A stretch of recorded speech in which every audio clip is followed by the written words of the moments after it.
It's time for TWiT. Yes, these wine glasses are here for a reason. I've got three beautiful women co-hosting with me. That's why I need to drink a lot. Dr. Kiki's here, Veronica, Belmont, and Sarah Lane. We'll talk about the week's news, privacy, Pinterest, and more. TWiT is next. Netcasts you love. From people you trust. This is TWiT. Audio bandwidth for This Week in Tech is provided by the new Winamp for Android, featuring wireless sync and one-click iTunes import. Now with free daily music downloads and full-length CD listening parties. Download it for free at winamp.com/Android. Video bandwidth for TWiT is provided by CacheFly at CacheFly.com.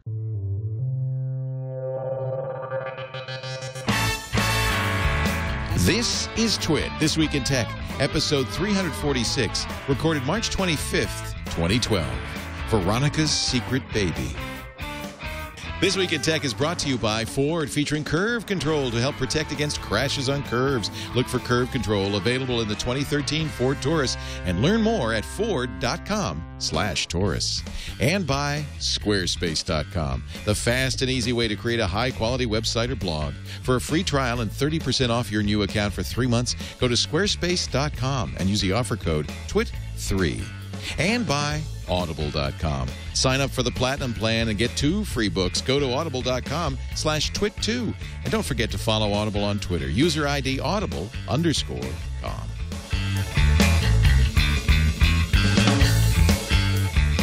It's time for TWiT, This Week in Tech. And we're continuing because the month of March is the month of women. So we're going to continue what we did last week with another all-female panel. And what's nice is every one of these people is a host on TWiT. So I really like that. And I just fit, there's something, one of these things is not like another. I don't fit this. We thought about having Eileen host the show and me run the board, but then I don't know how to do it. I don't know if that would have worked. Yeah. It wouldn't have worked. So I'm just going to stay here. Well, you're kind of like a catty lady. You I'm fit kind in of well. catty. I'm kind of catty. That's Sarah Lane, ladies and gentlemen. She is, of course, the host of Tech News Today with Tom Merritt and Ayaz Akhtar, and of iPad Today, and a longtime friend I've known for at least a decade now. More. Yeah. Yeah. Been about 11 years. Since Actually, Tech yeah. TV. Well, since we were working together. I think we had met before that. No, I hadn't met, because I remember when they talked about hiring you. Uh-huh. And you said, we were at Channel 4. No, I said, we thought you were very expensive. And now at the time, I think it was like, it wasn't very expensive, but at the time it felt expensive. Well, people at Tech TV were working for a lot less than let's that. put it that Let's way. just say. I was like, I'd like to You were be producer able to pay my Chrono. rent. I don't know if we'd met. I think we passed in the halls, maybe. Perhaps. Well, because I worked at New Media News, and Right. you did some work for them, too. Before you. So maybe I with knew Suzanne of Shaw. you. Yeah. Anyway, good to have you, Sarah Lane. Good to be here. Also here, Veronica Belmont, who is the host of Techzilla with Mr. Patrick Norton, and of Game On with Brian Brushwood. Nice to have you. Welcome. Thank you for having me. And we'll talk about something big that's happening this week. Yes. Yes, but we'll mention that in a moment. But I want to also introduce Dr. Kiki. Hello. From our own This Week in Science and Dr. Kiki's Science Hour. Yeah. Kirsten Sanford, it's good to have you. Thanks Thanks so for being much. here. I'm excited to be here. And we It's should been a say long time. occasionally you'll hear a little sound in the background. That's your son, Kai. Yes. Who is a year old? 1 year. Exactly, almost, right? A little bit over a year at this point. Yeah. But yeah. He's a sweetie. He's cute. He's Really this cute. close to walking. Is he? Yeah. Is he scooting yet? Oh, he scoots. Scooting around? He scoots. He cruises. He. What is scoot? Is There that are all crawl? these. There are all He has these a- phrases he for the has- movement. He has this really efficient gangster crawl. Yeah. That it's this little 3-legged thing, and he gets His around. gangster lean. Yeah, he gets around really fast. My and little brother used to do the commando. Yeah. They get on their stomach and Arm go over arm. go like that. make it. Anyway, Very it's great to have all three of you. So Veronica, the last Buzz Out Loud is this week, and you It and is. Tom and Molly Mm-hmm. and Jason are all going to be on it. We are all going to be the there. old crew. It's crazy. After what, like, 400 episodes, right? Something like that. gosh, it seems like more. It must be more than that. Oh, It's way. Lots It's more. in, they're in the Today is in the 1500s. 400s. Yeah, Oh. I think. So they've Really? Yeah, because yeah. it's been going for We're years. almost at 500. It's Buzz Out Loud 1,587. Oh, I was right. Yeah, in the 1500s. Yeah, Wow. it's That it's is the end of an era for crazy. sure. It's been going on 6 for what, years. 6 years? 6 years. Well, they went weekly I don't know, while a few back. months ago, right? Molly hosting it, right? With Brian Tong. And Brian. Yeah. But the show originally began with Molly and Tom. And was Jason at the beginning? No, Jason actually He was replaced hired you, kind of. long after me. Yeah, he Yeah. came in about a year and a half after I was hired on. So you were hired not as a host, but as the audio engineer. for the Originally, show. I was an intern. Intern. And my boss that I interned for was the producer. How and funny. he left to go work at Oracle, and I took over at the control panel. And after, I don't know, maybe a couple of months, I started talking on I actually would turn on my own microphone to interject comments. No! And yeah, that's kind of how it got started. I became the third host, and we had a lot of fun doing that show. Yeah, that's so great. And I'm sad to see it go, but I know that Molly's going on to another show called Always On, which launches looks in June. awesome. She's got a kind of like a little trailer up on YouTube. The show looks really good. And it's a little bit different. It's like a 30-minute. Yeah, more of a show. news magazine type of news thing. magazine. It'll be really interesting. That's great. We tried to hire Molly. We tried to hire Tom, and she said, "No, I'm staying with CBS." And I think that was probably a good choice for her. But we've always loved Molly. In fact, she was going to be on TWiT last week, and scheduling didn't allow. She had a Yeah, sudden now she's in change. Spain. Yeah, she's in she Spain decided right to go to now. Spain instead of doing TWiT. I don't understand that. But, anyway, she would be Tough here. decision there. Tough She's here decision. in spirit, and that's what matters. So I think you get the lead story because you say you don't watch, you don't follow tech news much anymor, Veronica. It's hard to stay on top of both tech and gaming. But this is a gaming tech story. It is. It's $180 million for Draw Something. Yeah, OMG Pop was purchased by Zynga for $180 million. And we actually had the last interview with the OMG Pop guys on Game On the day before the buyout was announced. And it's a wonderful app. It's a lot of fun, and there's great people running that company. I'm just that's a lot of money. That's a lot of money. Somebody said, I think a Business Insider, they left $800 million on the table. It should be worth $1 billion. That seemed a little. Business Insider also wrote an article like a year ago saying, "Who do these guys think they are? They're trying to compete with Zynga. Best of luck." They weren't wrong because a year ago, OMG Pop had nothing. Right. It wasn't until Draw Something that they had anything.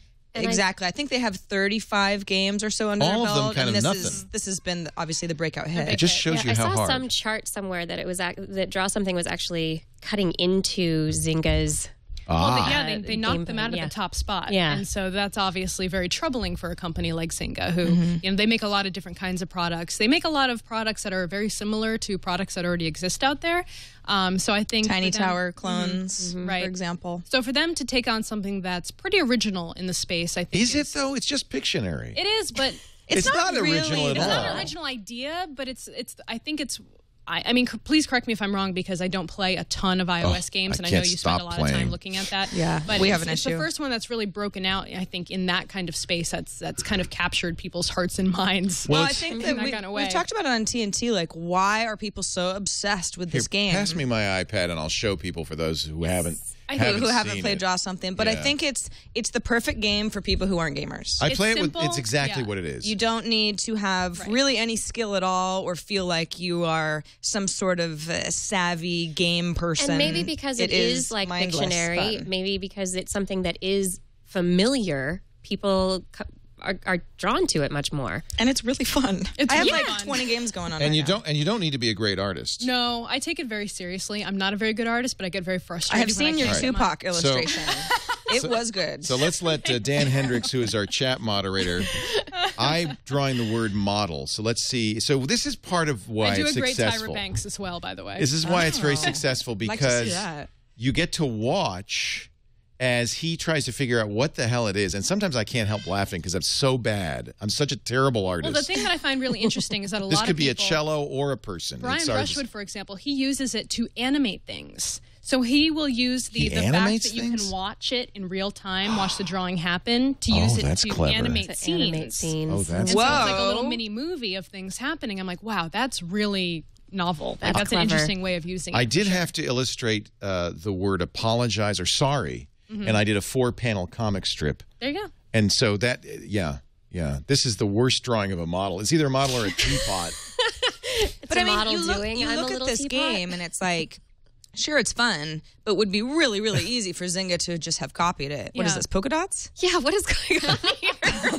Okay, and a pleated skirt. Okay. Robot maid. Okay. It does look like something from the Jetsons.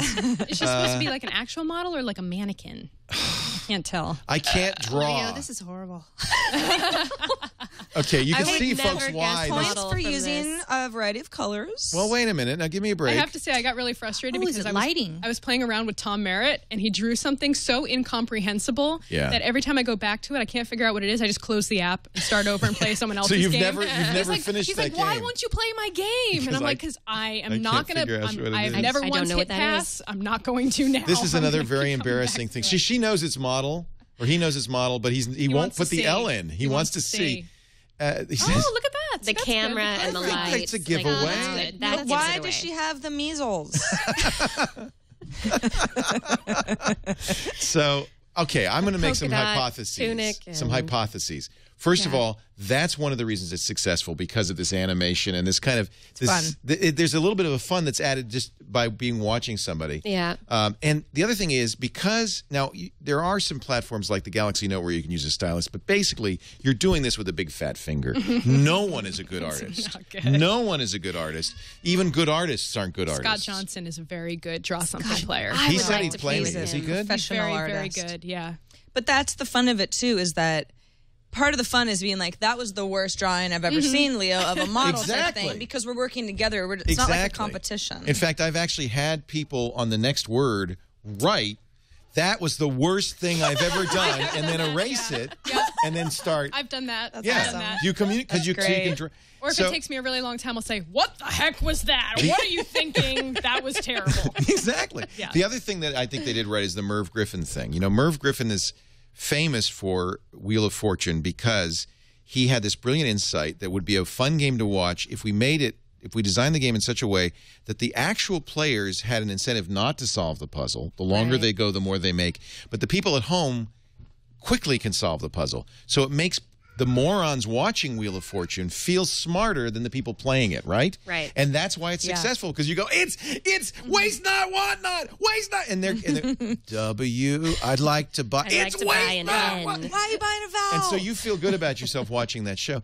So there's a little bit of the Merv Griffin in there. This is too easy. I mean, it really isn't a hard game. They give you the letters. It's not hard, really, right? The only functionality I fun. would like to see added, and I think they said they were hoping to do this, is to have a gallery where you can actually save your images. Not Right. mine. Because they just disappear so fast. Yeah, I've been And taking you can get a screen grab screenshots real like fast. crazy, Right. to use against people later, Yep.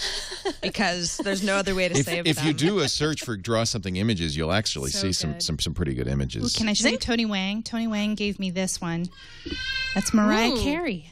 Did you Wow. guess Mariah Carey? So I many knew I had already 1990. seen Mariah as an option earlier to draw, so I knew. Well, that's another And I thing. own They that have album, too. a fairly small. That's neat to draw the album art. Is pretty Yeah, cool. I've that's seen people do that. exactly They have a fairly small That was a man. vocabulary, and I think that's also intentional because the truth is they don't want this to be hard. Right. If it's hard, it's no fun. It's like you not doing Tom's puzzle because it's like, I don't know what the hell that is. Right. So they did some things right. I mean, there's no question about it. It really was viral. It's only, 6 weeks old, right? Yeah. How many not that old downloads? at all. Millions. I don't even know if it's 6 weeks. Millions. the thing about And Zynga is- basically on the strength of one of 35 applications, they're worth $180 million. That's pretty good. Hey, Eileen, And can you Zynga show my can afford Tupac? it. I put it in the notes on the Zynga post. So you saved your Tupac? Okay, hold on. Someone else, Ryan, saved it. And Is it's there probably the picture is I'm there a most proud of. handgun involved? this is no, I good. don't think there Here we go. is. I don't. Oh, that's horrible. Oh, that's horrible. that is 1996? awesome. I don't That know. was good. Now, I have to say, you obviously spent a lot of time on that. I did. I 'Cause spent a lot of time Did on you all of erase them. it all? I mean, the Tupac himself you put a lot of energy into that. Yeah. Yeah. Yeah, I erase them and I start over Yeah. and I keep going and I She make them cures the best fart. I can possibly. It's a have them masterpiece. I want to start playing you. be. Yeah, I've got like 40 games going right now. So you know, Yeah, you're not gonna like mine. you know won't who's be playing this impressed. game? Who? Nathan Fillion. Oh, sweet. You want to see his? Holy moly! No way. Wow. Okay, so another That's on an iPhone screen. another reason to hate him. By the way. Well, not necessarily. Oh, wait a he was minute. such No, an no. He artiste. didn't draw it. Someone else drew it for him. He didn't draw it. I'll draw something with this guy. Tweet me, bud. I know your handle. Let's do this. Wow. That's really, really. So somebody else drew that. Because, what are the chances Nathan Fillion would get Firefly as a clue? Is that the Firefly? I think someone just sent it to him. Ah. Somebody drew me, Colin. Oh, wow. Brandon W. Somebody drew drew my album art For science. Dr. Kiki's this hour. And you guessed science? Well, I mean, It was Colin. fill Colin in the sent it to blank me. of your own show. That's pretty good. What could it be? No, I love Nathan Fillion. I'm just jealous of Nathan Fillion. He's got everything I ever wanted. His own ship. No, I'm just kidding. Zynga has a history of buying properties. They did this with Words with Friends. They bought that in 2010. And they've converted that one. Although, if you look at the doubled graph, their user base in like 6 months. Did they? And it was already a very successful program. Yeah. So it's like, this makes perfect sense. Draw something, might not be as popular as it is right now in a year. But for this year, Zynga can promote all their other games. They can introduce little in-app buying stuff. And they might convert people who've come in to draw something who haven't tried other games. They might convert them into more gameplay. Yeah. do you think it's at all suspicious that Mark Pincus, the founder and head of Zynga, is selling 15% of his stock? Or is that just, well, I want to cash in, I want to get a little money, and he's $227 million worth of stock. I can imagine that they probably don't mind a little payout from this. All right. Right. Sometimes it's seen when a officer sells a big chunk, and 15% is a big chunk, it's seen as a lack of faith. But it's not really that huge, though. If you look at his voting power, He still has a lot of control. His control only goes down less than 1%. 1%, you're right. So it's 0.4%. So yeah, he's 15% of his stock. He's still Yeah. pretty much in charge. yeah. Just with more money. Yeah. So this may be cause for concern. Its top three games accounted for 83% of its revenue in 2009, 78% of its revenue in 2010, but about 57% in 2011. So they are getting more diversified. And that's smart because people get tired of games pretty quickly. Right. You know? Yeah, how want long? the I mean, next I'm big kind thing to of show done up. with Draw Something. Are you done? I'm well. Close I just to have done? so many games. I can't Right. even get around to opening up the app because I just panic. What's your? I just have a panic It's that damn attack. Tom Merritt. He's really screwed Giving it me a up for you. complex. Yeah, Yeah. it's like my one uncompleted game that I can't move past on. So yeah, but I think it was smart for them. I just hope they don't change it too much, change it for the worse. I think that's always the initial fear that fans of a game have Right. when someone like Zynga. They did it with Words with Swoops them Friends. up. They kind of got a little bit greedy. For instance, they added features that you could buy, how many tiles were left in each letter, and all of that stuff, which kind of spoils the game a little bit. And it was just a way to make money, obviously. I'm sure they'll add some, microtransactions to. Oh yeah, to pop as well. It turns out that's how you make money. You give away the game, and you do in-game transactions. That's where all the money is in all of these games now. Oh yeah. Which is good because it gives us a free taste of everything, and then you can decide if you want to buy the fish or not. We're going to take a break. We've got lots more with our great panel. Dr. Kiki, Kirsten Sanford is here. Veronica Belmont is here. Sarah Lane. It's so nice to have all three of you. I just feel like the bump on a log or something here. What are you talking about? I don't know what that does means. that mean? That doesn't mean anything. Don't try to analyze it too deeply. We're brought to you today by Ford. There's a new book about Alan Mulally that I've got to get. Is it American Icon? It's about, I think that's the name of it, about him as CEO coming into this company. Essentially, a company that was a little bit on the rocks, let's face it. They were solvent, but tough times are ahead for the American car industry. That was very obvious. He was an engineer, came from Boeing, and really had an engineer's focus on the business. He structured it in such a way that they never had to take a handout. They took no funds from the American government. They were the only one of the big three not to take money. Immediately kind of changed Ford's manufacturing, focused on technology, and boy, what a result. They've done such a great job. They've made Ford cars among the most reliable, among the most high-tech. They've done such a great job. And I think a lot of credit, I mean, it's a great company, and I know Alan would be mad at me if I said a lot of credit goes to Alan Mulally, but he really is quite an impressive guy. And one of the things he brought to the company, here's the guy who designed the 777 cockpit, the 767 cockpit. All of the current Boeing cockpits were under his watch. And now you take a look at what they're doing with Fords, and you can see the same kind of eye to technology in the new Ford vehicles, all the technology inside. And also, and I've asked him about autonomous vehicles. He said, no, people want to drive their own car. But what he did point out to me, he said, in aviation, what we do is, you always have a pilot, but you add technology to help the pilot fly more safely, to fly better, and that's exactly what they're doing. Take a look at the 2013 Ford Taurus, for example, and the curve control. The car computer, 100 times a second, looks at roll rate, yaw rate, acceleration, lateral acceleration, wheel speed, steering angle. It's trying to figure out at all times, are you trying to turn the car faster than it can physically turn? Because if you do, it'll break free, you'll lose control. And when it does happen, when the curve control, and it's very subtle, you're not going to feel something happen, but when it does happen, the curve control immediately changes parameters to make it safe. It reduces engine torque. They can apply four-wheel braking if need be. In fact, they have the capability of slowing the car down 10 miles per hour per second, which is quite a bit if you think about it. Yeah.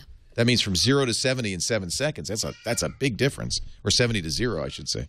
And it works on wet or dry pavement. I mean, this is really sophisticated stuff. And yet you won't even know it's operating, except that you have complete control on the curves. There's a good video on the site. If you go to ford.com/car/Taurus, I can never find this. It's here somewhere, of a car cornering with and without curve control. And a significant difference. You'll find it here, ford.com/cars/Taurus. It's part of what makes the new Ford vehicles so amazing. And I invite you to drive one at a Ford dealer near you. Ford.com/cars/Taurus to find out more.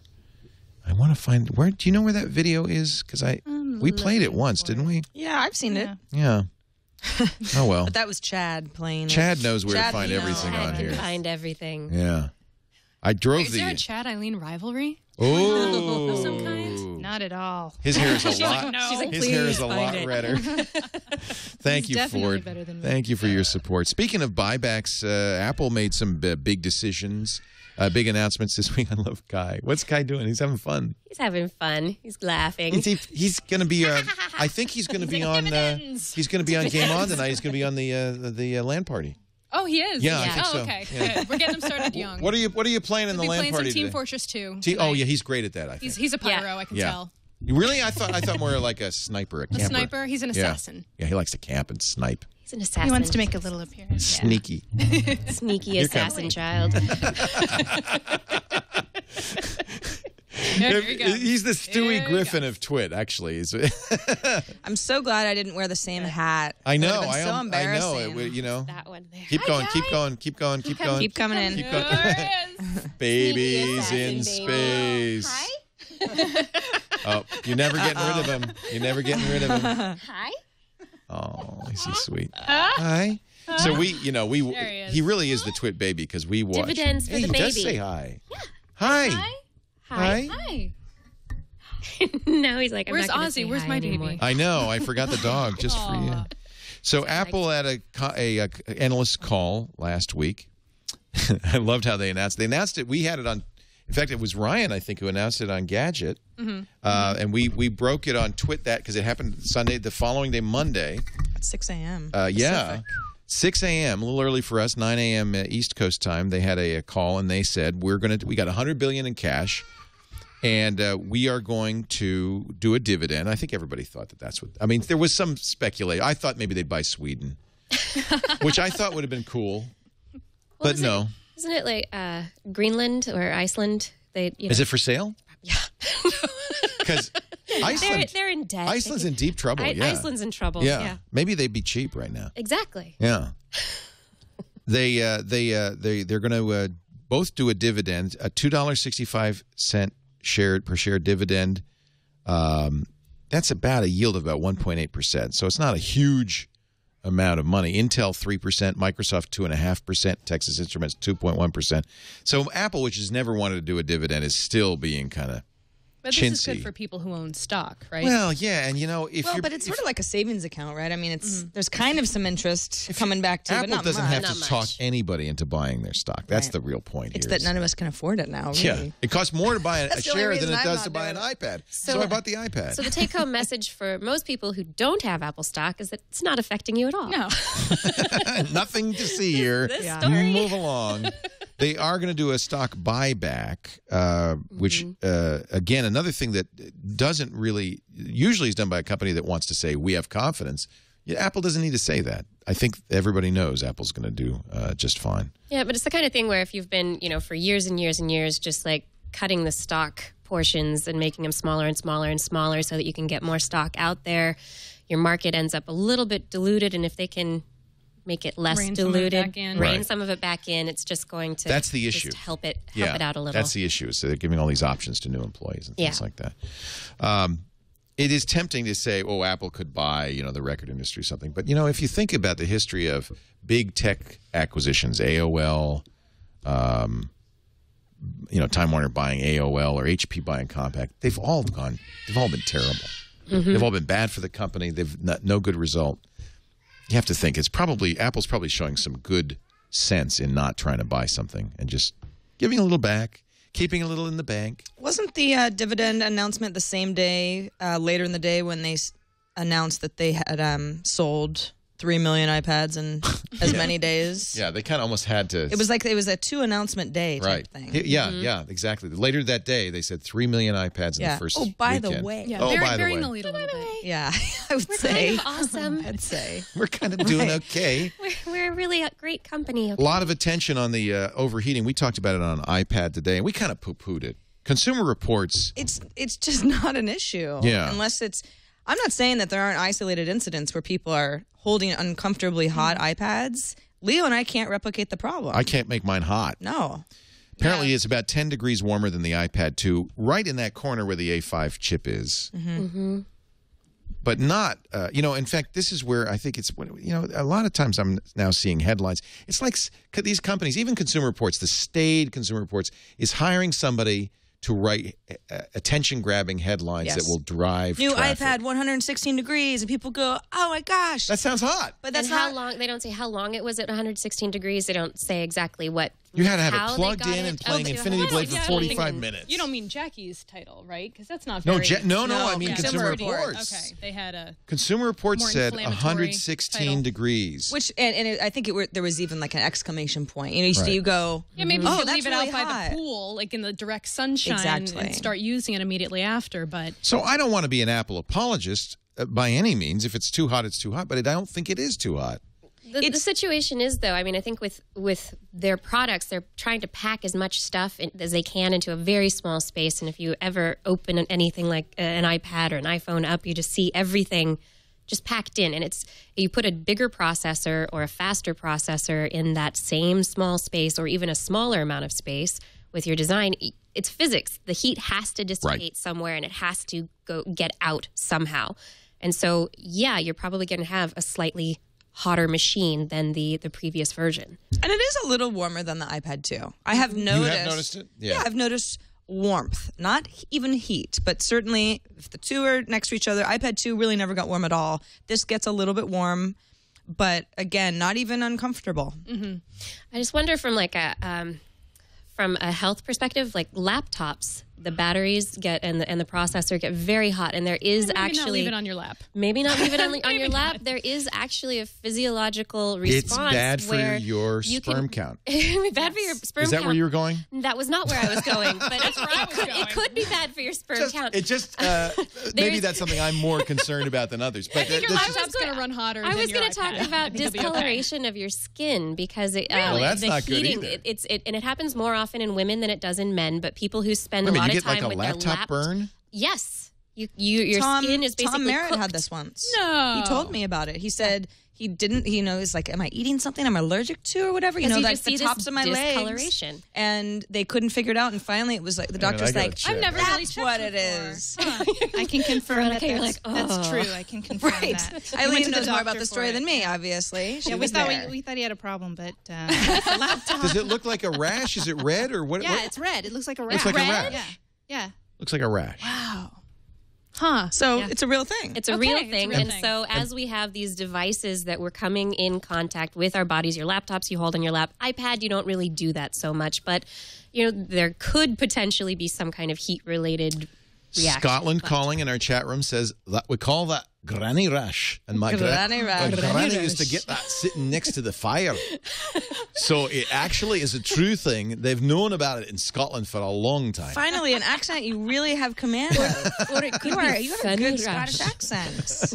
Impressive. This just in, James Cameron tweeting from the bottom of the ocean. This is so cool. Yeah, tell me what's going on. Just arrived at the ocean's Marianas deepest Trench. point. Wow. Hitting bottom, never felt so good. He's tweeting from the deepest point of the ocean. Can't wait to share what I'm seeing with you. Amazing. How is he tweeting? That's a good question. So he's in a submersible, Kirsten? Yeah, they're doing 3G down there? They're doing submersibles. It's like this competition or this challenge that a few people are a part of to get By to the satellite deepest. internet.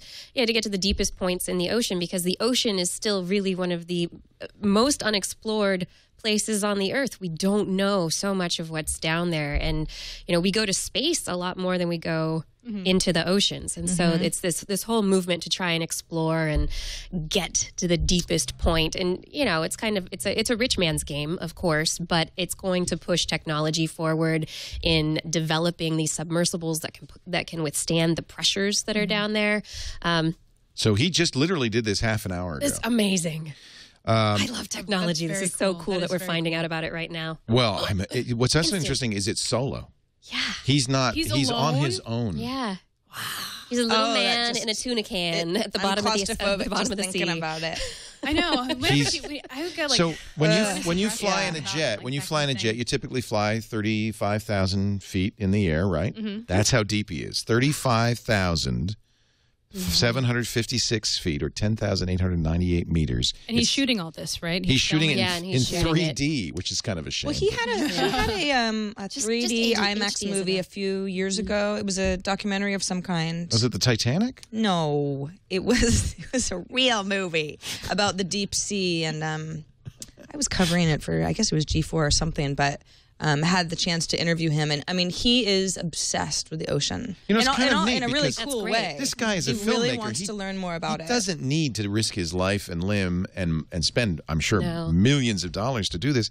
And the fact that he is, I think, is kind of admirable. Yeah. So it's a cockpit, they say, according to the National Geographic, as cramped as any Apollo capsule. He's investigating a seascape more alien to humans than the moon. He's only the third person to reach this Pacific Ocean valley southwest of Guam, and he's the first to do it solo. Yeah. He's an He'll adventurer. spend 6 hours down there. At that point, he'll jettison steel weights attached to the sub and shoot back to the surface, which sounds dangerous. Yes, like Hey, can't you get the bends doing? I guess No, it's you're pressurized. inside. He's in a Container's pressurized right. container. Yeah. his ears though still Pop, pop, pop. a lot Yeah. of popping. Hold your nose. And he, 35,000-foot elevator to the. is it connected? It must elevator. be connected to the surface. That's what I would guess, and I would imagine that he's got some kind of cable. That's what the chat room- There's got to be an electrical and- emergency. yeah, But that's how he's tweeting. air that he's through the got. cable. That he's probably got air. Probably some I in should there, hope- but maybe. There's air. Yes. They say the chat room is saying he's at 1 atmosphere, so his ears in fact won't pop. It's so well pressurized. So well pressurized. The chat room is so smart. Well, but I mean, your ears pop in a jet. I mean, they're pressurized as well. Wow, that is very cool. 6.77 miles long cable. I'm jealous. I would do it. I would would not. Do it. You would not do it? No. I would do it. I would do it. want you to tell me all about it when you get back. I would but do I'm it. not going down there. Even knowing that I would might go. be crushed to the size of a thimble in less than I a am second. getting like little breathing like. But you wouldn't, trying to because breathe, they taking send deep other breaths. things. They test the equipment and everything they're using before the person actually gets in it to go down. Oh yeah, so it the works idea fine of you until it being, breaks, Yeah. right? I think that Yeah, they they can't try really and test it in- troubleshoot. They can't do like live tests, So Well, you put a teddy bear in there and you send it down and you bring it back up and it's fine. You go Or okay. like the Russians did, you put Like a put a dog in dog. it. No. Yeah, that's too far, too dark. This is actually the too test. cold. Instead of putting real scientists in, they're putting James Cameron. Oh, down. that's true. Exactly. A film director is actually probably I like that. less controversial than a dog. Like, we'll see how the rich director handles it. If you sent a dog down there, the Humane Society would be upset. But you send a PETA. director, no big deal. Yeah. It's like nobody cares. And then they have all the great footage to see exactly what happened, what went wrong. Do you want to know what his last words were before his descent? It's dark. Help me. Release. Did not consent to this. So he's been working in secret to design and build this craft with his team. It weighs 11 tons, 7 meters long. That's 23 feet. He says it's a vertical torpedo. Is there leather seats inside? You got to believe he's I want to got... know. He's probably got got some- a nice seat warmer. Yeah. This is... little massage The chair technology back package there. built in. It is very much like a space journey, though, isn't Yeah, it? Really? absolutely. Yeah. Absolutely. The technology that's involved in going to the bottom of the ocean is very similar to the technology that's involved in going to the moon. Wouldn't it? I mean, the only difference is Neil Armstrong couldn't tweet. But have you seen recently, I mean, tweeting and videos from the International Space Station? I've been watching stuff. Don Pettit, an astronaut on the International Space Station, is doing like weekly videos, physics and demonstrations. It's the most... Now we have tweeting and video. The first response on Twitter is "twit pic" or "it didn't happen." I mean, this is what This is the age we live in. this but is seriously. what's so sad about. I just think it's fantastic. I mean, I've been watching everything NASA's been doing on Google Plus and the amount of conversation they're having with people and people who are interested in learning more about science and space travel and even this. I mean, we're able It's to have a very conversation exciting. with someone in almost real time who is living this at this moment. It's and I think that's just truly that we amazing. live now and are able to do this is fantastic. Yeah. When I'm once- really once upon a enjoying- time- oh, go ahead. I'm enjoying on Twitter. This is sort of getting passed around on the groups of people that I follow, and some people who are not familiar with the fact that James Cameron really likes the ocean is like, wait, what? James Cameron? James Cameron, the Titanic, guy, is at the bottom But of the remember, ocean. he did Abyss, and I think he Yeah. became interested in all of this because Abyss was shot mostly. I think a lot of it was shot underwater, and I think he became interested in this as a Yeah. result of that. Very cool. That was such a great movie. Yeah, I loved that movie. Love that movie. Yeah, I have to watch it again. So that wasn't actually in our rundown, but it just happened. Some breaking news. I love that. And I was gonna say, I think the really interesting point is that the breaking news, the live viewing or watching it happen, unfold on Twitter, it's so neat. Once upon a time, explorers did things alone, and now they're alone, but they're connected to the entire world. And so it's like you've got humanity I at love your that. back. I completely agree. The first person to climb Everest, we didn't learn about it for months because he had to come back. He had to talk about it, and we're now watching this happen live. It's just amazing. Amazing. Also, does it say something about our age that we all call him the Titanic guy, not the Avatar guy? Not the Avatar guy. Oh, that's interesting. Seriously. I don't think it says anything about the age. April 12th is the 100th anniversary of the Titanic They're going to sinking. start showing the movie in 3D. 3D, like IMAX. Oh, I'm so And I have a sad. really cool science story related to the Titanic that is, to me, I thought it was going to be complete hokum bunk pseudoscience, but it's actually really possibly true that the moon and the sun had an influence on the wreck of the Titanic. No. Yes. How? Okay, so here's how it worked. At that particular time, for some reason, not some reason, but that particular time, we just happened to be right in between the sun and the moon at the closest, and the moon was the closest that it had ever been before. So tides were higher. It was a perigee. Yeah, so it was, and it's something. It's like Higher tides. That makes sense. the closest that the moon was in some like over 1,000 years or Wow. something. It was like a really close orbit that year, and additionally, we were closer to the sun as well. So the gravitational pull, the sun and the moon we had incredibly high tides, and so when the tides go out in the northern areas where there are icebergs, icebergs have the majority of their ice beneath the surface. A lot of them get grounded. And so a lot of icebergs just kind of sit, they're on the ground. The high tides, super high tides, probably lifted a larger than normal number of icebergs Wow. and brought them back into the shipping lanes. And so because of the movement of the sun and the moon and the planet and the tides, That's there was truly a interesting. higher probability of the Titanic wrecking. Wow. And of course, Yeah. the people who had figured out their path weren't thinking about this. We're thinking about No, this. Captain we're Smith, good, we're good. Captain Yeah. Smith. I know. I saw the I movie. mean, it was he said, "Let's go faster." He said, "I saw the movie." In 19 days, it'll be the 100th anniversary of that real sea tragedy, and just fascinating. Let's take a break, come back with more. Great panel here. I think we should talk about Facebook and Pinterest.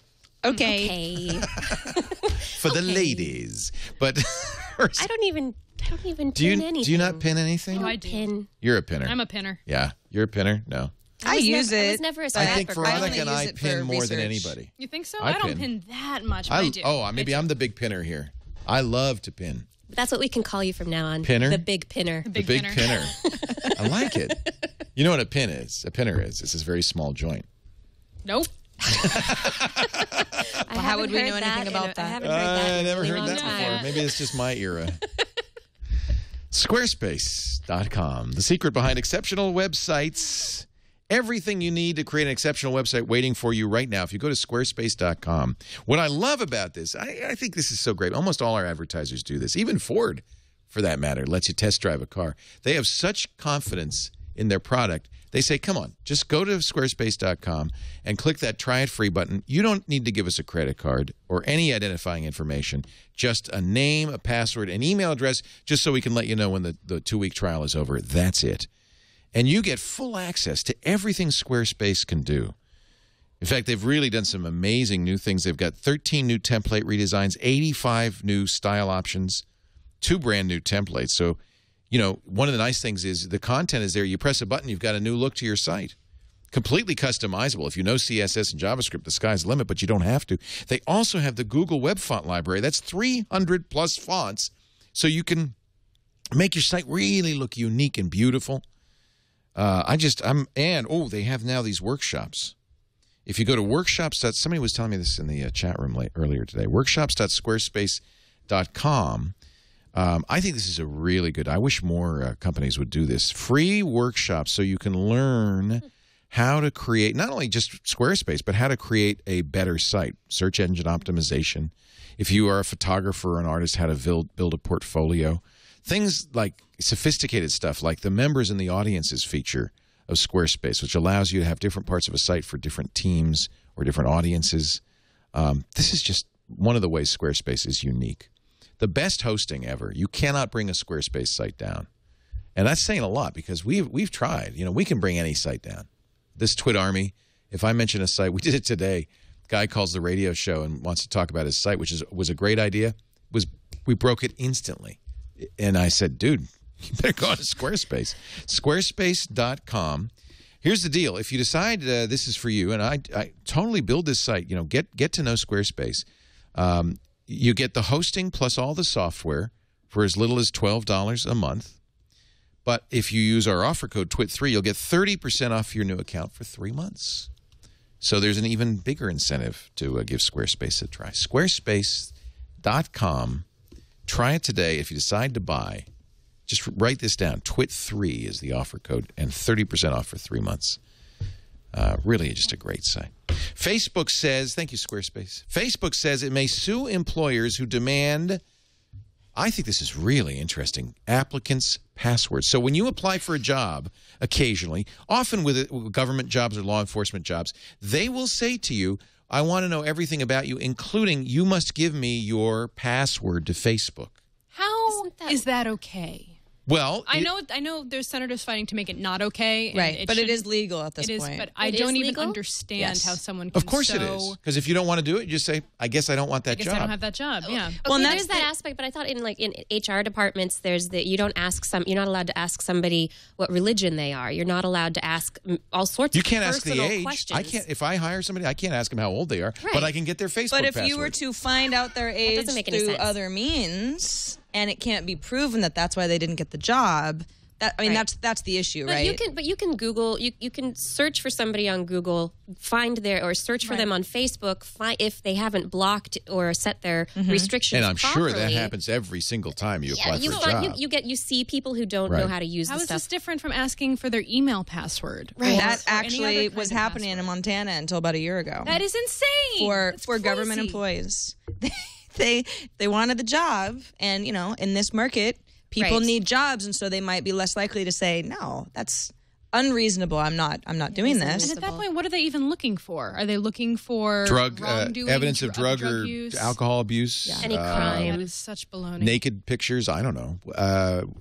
I mean, these are the sorts of So jobs, at least right now, 911 wrong. dispatchers, police officers, the kind of jobs where they would be a very, very thorough background check anyway.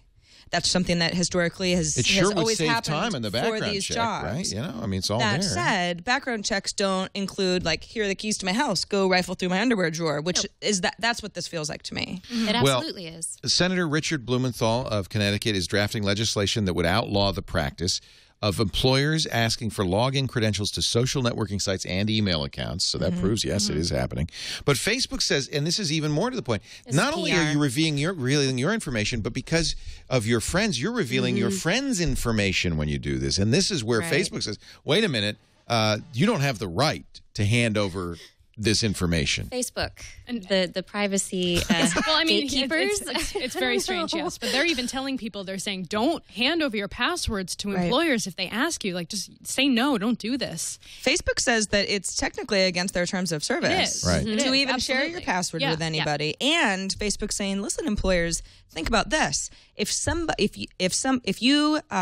If I demand that Kiki gives me her password so that I hire her, and then I look through her private Facebook account and realize that she's maybe part of a religious organization that I don't agree with, and she can somehow prove that that's why I didn't hire her, now I'm in hot water. Facebook's like, this is not a good idea, employers. You're going to be facing legal action. Well, Facebook is actually, what they could do is say, if the employers are using Facebook in order to access this content, they are using someone else's password in order to log in, not as, without being that user. Right. So it's almost like stealing their password. It's almost like phishing. Yeah. It's like in a very weird way. It is phishing. You want the It's job. social engineering. It's social engineering to take someone's password and therefore, get into their private information. It's reprehensible. Web9 says, well, why couldn't you just say, I don't have a Facebook account?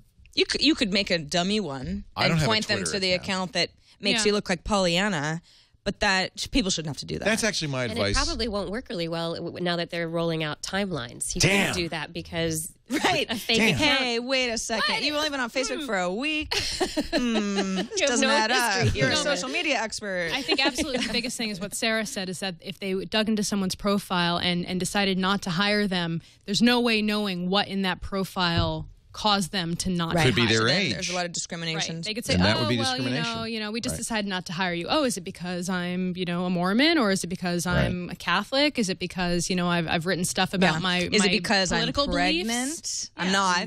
But if I were, that's the sort of thing I might choose not to share with a prospective employer. Exactly. Facebook says we're not going to sue anybody. We don't have any immediate plans to take legal action. We look forward to engaging with policymakers and other stakeholders. See, this to me, it's a little bit them talking out of both sides of their mouth, though, because I don't think really Facebook cares about privacy. They want you to think They want that you you're to, private. It's a marketing PR stunt. It's marketing. They go out and they say, we are going to fight Protect for you. for your privacy. We're going to protect you. Exactly. Aren't we taking care of you? You love us. And, they get on your good side that way.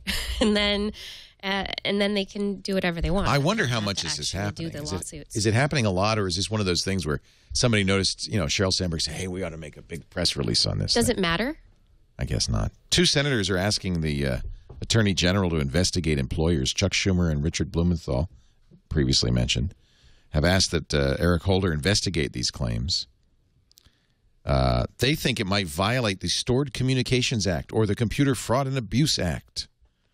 This is good for everybody to know. The SCA gives Fourth Amendment protection to online communications so that you have the right against illegal search and seizure. It has to be due process. You're right. I think this is marketing because I don't think Facebook cares. It'd be great if they went through with it, though. I think it would be great. If they actually did, it would be great. Yeah. Our own Senator Leland Yee is also, trying to put a ban into effect on this practice. What state are you in? In California. Your senator is Leland Yee? Yeah. He's a Democrat of California. Oh, he's a state senator. Yeah. Oh, okay. He's still a senator. I'm pretty sure it's... Oh, Leland, your senator. He's not my senator. I have another senator, Okay. I think. And you do live in California, Yeah. right? Okay. I got Boxer and Feinstein, I think. No, yeah, they're They're there senators. too? Yeah, but Okay. he's yeah. Okay. Okay. Just checking. Politics. What senator would that be? Yahoo reportedly has a license to patents Facebook bought from IBM. I can't follow this story. Would you explain this to me, Sarah Lane? You've been following this. Well, Facebook, Yahoo says we invented social media, so we're suing Facebook. Yahoo's going on the it's the desperation card, which is that's the card that Yahoo is playing. They got now. nothing. They have quite a patent portfolio. Facebook is in their quiet period pre-IPO. Facebook has a history of pulling out the patent card with Google right before Google IPO'd some years ago. You're kidding. They did the same thing. They sure did, and they settled. They got a bunch of money from Google. So this is like people. There are a lot of people saying, "Oh, Yahoo! Wow, so pathetic." It's like, hey, this isn't the first time that Yahoo's done this, and it's certainly not the first time that other companies have done this. You know, they're not the only company that's relying on a healthy patent portfolio to get some cash. But what's weird about it is Facebook buying patents. Facebook doesn't actually have rights to very many patents relative to other companies of its size. I think they only have about 65 before this purchase. Got a bunch of patents that that Yahoo is already licensing. So they're not going to get, this is not ammunition then. This is a waste of time. It might be ammunition. We don't know enough about the patents to know if Facebook could then say, hey, guess what? We cancel you owe that us license. twice as much, Yeah. or this is not going to remain anymore. There are a lot of laws in place for stuff like this that prevent companies from buying patents then to say, hey, you know, company B. They can't do that. They can't do that legally. But again, these sorts of patents are just, you know, there's so many gray areas. Every patent needs to be treated differently, and there's such subtle nuances in the wording of things. We don't know enough about it to know why Facebook is doing this, but you can bet that they think that they can screw over Yahoo, or at least get Yahoo to back off. Probably just get them to back off with a threat. So it's kind of like the United States and Russia with nuclear bombs during the Cold War. We both have the bomb, but, you know, I'm not going to shoot mine at you if you don't shoot yours at me. It just makes me sad. We spend so much money and time on this, and it doesn't add productivity, doesn't innovate, doesn't do anything. It's just throwing money at lawyers. You're passing money back and forth. It's so weird. We got to change this. So you're a fashionista. I just like clothes. Because you've had a tumble log for a long time on fashion. I have, yeah. The Lady Likes. The Lady Likes. And I follow you there because I think you have such great ideas for I've shoes. almost stopped kind of using it, though. Now you do Pinterest. I'm doing everything on Pinterest now. Yeah. See, to me, this is kind of, I think it is Tumblr, isn't it? Isn't it kind of the same? I like it better. I like the boards. Why? I like having different, because I like to see everything laid out in one spot. The layout. The layout is really nice. I think it's very easy to share and to and look at ideas and see what other people are posting. So here's an example of something you liked. I could repin it on, which is just the same as resharing on Tumblr. Correct. I could like it, same thing. And then there's commenting, very similar to Tumblr. So you have a conversation going on with Tracy and Ann about this dress. So this is very much like Tumblr in that respect. It is. It's just but I think the discovery mechanism is a lot easier on Pinterest than it is on Tumblr. Now they changed their terms of service. So because they've been getting people, I don't know who would complain, but apparently some people have complained that their images are being used without permission. And I can definitely see that as being a problem. I can see. I wondered when the site first launched when that would start becoming a problem. Are there original permalinks not attached to these? No, they all go through exactly where they're supposed to. So I don't really see what the big issue is. Well, let's say it's a Flickr photo that isn't licensed, that's copyrighted. Right. And I repost it here because I'm not necessarily going to click back to that original image. That's and what I don't the think people they're not using hot linking, which is good. But I think that they are, they're saving the images on some kind of server of their own. So but you have to do that. You have to cache it. I mean, that's just how it works. N5GM in our chat room says Pinterest is stripping out metadata copyright info. That would be a bad thing to do. That's definitely a good reason to be a now, little does upset. it bother you that Pinterest, if you don't put an affiliate code in these shoes, will add one? so that if somebody buys these shoes, Pinterest makes money on it? That doesn't bother me. Does it bother you? It would. I wouldn't mind getting a little toss back from that too. You could if you would put your affiliate code in here. They're not taking it out. Like an Amazon associate. But you'd like them to help you do it. Well, can would that work? Can a single link have 2 affiliate codes?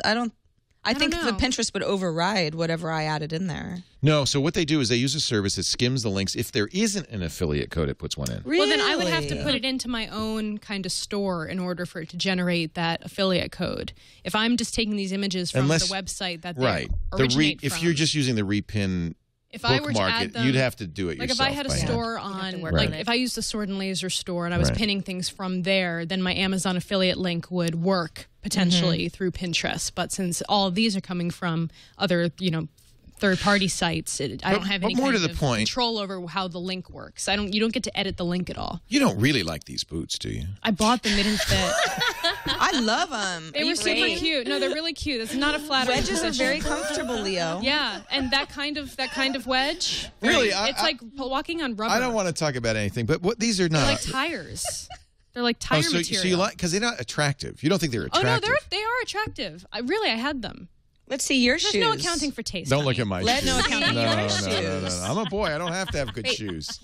I did have to send them back, though. They didn't fit. I think this is where the bump on the log comes in. My footwear? Is that what you're talking about? Well, at least everyone has different taste, guys. Come on. I am just teasing you. It's all about how you put it all together. I am just teasing you. It's the outfit. It's the look. It's how it all works together. It's the look. But I am sad that wedges are back in. Really? Yeah. Oh, I love wedges. Wedges are awesome. They're like heels, but with like women like way wedges. More comfort. Yeah. Guys don't like wedges. Really? Yeah. Guys. Chat room? Some guys like wedges. We don't dress. Some guys wear wedges. I'm wearing Crocs. We don't dress for you. We dress for other women. We don't dress for dudes. I know. Yep. So we don't really care what you like. I know. That's the problem. Your problem, anyway. Just for dudes, we'd all be walking around like Jessica Rabbit every day. Yeah. Boring. Now that's not a bad idea. Boring. All right. Pinterest revises terms of service, and this I didn't know, gives up right to sell your content. Now, this comes up every single time there's a new website. They use boilerplate stuff, and one of the things they say is we reserve the right in all future media to do whatever we want. Yep. Because the lawyers just say, well, reserve all rights, and we'll figure it out later. But they're not going to resell your content. They're not going to take that picture of the wedges and resell that. What value is there? But I think it comes when the wedges not necessarily. I guess if you put your but picture, if you're putting if you're an artist and you're pinning your artwork, okay, that makes sense. Your photography, or that's your copyrighted work, and if they're selling it and you're not getting a kickback. They said selling content was never our intention. We removed this from our updated terms, and I think that makes sense. They often you see this all the time. In fact, if Denise Howell were here, she'd say, "Yeah, this is commonplace. They always reserve more than they are going to use, just in case." And then if somebody notices it, they say, nah, we don't really care. Lawyer and one-time Pinterest lover Kirtan Kowalski ostentatiously deleted her boards after learning that the terms of service could leave her vulnerable to copyright litigation. I know they do say that the user is solely responsible for any copyright infringement. I know writers, going back to not Pinterest selling your copyright, but the infringement of copyright. I know some writers who have deleted their accounts, their boards, because they don't want to be responsible for the copyright infringement that's possible, that's potential. But I mean, why should Pinterest be responsible? They're just a carrier. Aren't you always responsible if you infringe copyright? Yeah. I mean, if I put something on YouTube it, that's a copyright infringement, it's not YouTube's fault. It should be the responsibility it's my fault. of the individual. Well, I mean, that problem has gone back time and time again. Like, who is responsible for ISPs are not out of the water in the clear, as we see all the time. Yeah. They should be most of the time, but it doesn't always work that way. AT&T says, I told you so. T-Mobile is going to fire 1,900 people in their call center. They're planning to fire more, restructuring ahead. AT&T says, we could have saved those jobs if you would just have allowed us to merge with T-Mobile. I guess we'll never really know. The FCC is not happy about this. Really? They're like, yeah, no, they can't really say that. Like, our initial look at this was that would have lost jobs. Even more jobs. So the fact that they're saying this is totally kind of disingenuous and kind of, looking back at it and being like, well, you should have gone our way. We would have saved us on trouble. No one knows. It's just like AT&T obviously wanted the merger to go through. It didn't, so they can sort of say whatever they want. It's sour grapes. Yes, it's sour grapes at the end of the day. It's whether it's true or not, what's the point of saying this except to upset everyone? Here's a fun headline. Lookout, which is a security firm, makes mobile software for Android, says that Americans will lose $30 billion in smartphones every year. Lose or have them stolen, loses them in a forest, right? It's like, where's my phone? I don't know. I'm one of those people. Have you ever lost a phone? I actually once left my phone in the middle of Golden Gate Park at a barbecue. It had fallen out of my pocket, and I used to find my phone. You found it? Yeah, in a bush. Because I have tried. Not on a trail or anything marked. I was foraging for my phone. It's not very granular, so you had a lot of area to look. But I kind of remembered where I was. In a bush. I had done a little pee apparently. It was a pee break, okay? Full disclosure. You should have used the Go Girl. Oh, Never man. mind. Don't worry about it. Oh, well. No. In any case, yes. I lost it and I recovered it. I got to say, there was no pre-interview. I had no idea where that was going, but that was good. Thank you. Have you ever lost a phone? No. I've had a phone stolen. Stolen? Stolen. I think that factors into my this. purse was stolen and the phone and wallet was gone. I think stolen is lose. Stolen is the same. You didn't actively lose it, but somebody took it. Yeah, one interesting thing about this story is that the top cities where people lose their phones are also the highest in high crime. Crime rate. Yeah. Mm-hmm. Who would steal a cell phone? That's so stupid. You can't use it all the time. But you can't. There's nothing you can do with it. Yeah, sure there is. Well, don't you just immediately cancel this phone service and then it's no good? No, there's a huge. So they figure you're not going to notice burner phones. The closest I ever came to losing my phone was I was using it in an airport terminal. And I got up to get on my plane, and I realized sitting down in the plane that I didn't have my phone. You get that moment of absolute panic. Yeah. And so I talked to the stewardess, and I was like, oh my gosh, I think I left something in the terminal. Can I go back? And they hadn't closed the doors yet, so I ran back, and they wouldn't let me out past the gate, back into the terminal. But the guy who was sitting next to me at that moment was coming up to the front desk to bring it to them. And so I got it, and I was like, you are my favorite ever. Thank you. Gosh, we're so attached to them. It's frightening sometimes when you get that moment of like, oh no, where is it? Oh my gosh, what happened? One of my best friends, she loses her phone in her purse once a week. And she can't find it. And she spends 10 minutes trying to find it. She needs a smaller purse. I know you're not talking about me, but you could be describing. You have a very large purse. It's not that And let's big. talk about the issue of purse escalation. Cavernous. Because what happens is you start with a small purse and it just gets bigger and bigger and it escalates. And then you have a baby happens? and it becomes a diaper bag. Diaper bag. You know what I did? You know how I fixed this And by the way, it never gets smaller again. Ever. I went, my problem was large wallet. My problem was my wallet was one of those folio size fold wallets. It was hiding the phone. So I got a very small wallet. And so then my purse size could shrink. And now it's much easier to find everything because I just have a very small purse. You should pin that. I should pin that. My wallet that I've used forever, it's a cigarette case or if not a cigarette case, then just a little business card. But then where do you put your metal cigarettes? business card. I don't have cigarettes. So I heard a story, and it's probably John C. Dvorak probably told it to me, which means it's probably completely apocryphal. Totally untrue. But this is the story I heard, that when a New York City cabbie finds a phone in the back seat of the cab, you're never going to get it back if you leave it in a cab, because what the cabbie can do is they drive somewhere and they give it to a guy and he gives them cash. I mean, just boom. But now this is the interesting part of the story. You will get more cash, the cabbie will get more cash if the phone isn't wiped. Because not only now do they have a phone, but they've got personal information on that phone that they potentially can use against you, like credit card information and stuff. Yeah. So just so you know, if you leave it in a cab, and maybe some cabbies, I'm sure many cabbies will. I have heard stories of people leaving phones in cabs, calling the company, getting the phone back in New York City. I'm sure it that does happens. happen. But then maybe this is completely apocryphal, but it's kind of interesting that there's more value in the phone if it still has stuff on it, because you could use that stuff. I once lost my iPad. I mean, how does anyone even do that? Oh, that's big. Terrible. Did you get it back? I did. Yeah. But I it in a panicked bush? in the streets. You got to stop taking things in bushes, because that's not. This was not in a bush. That's too much reading. I don't need all that. No, it was actually at my gym. This time it was a tree. You were just sitting up in a branch of the tree reading. It's just delightful up there, with Flipboard. And the birds. Why'd you ever want to come down? Squirrel. Here, squirrel. Sarah, an iPad in the hand is worth two in a bush. Yes. That's our show title.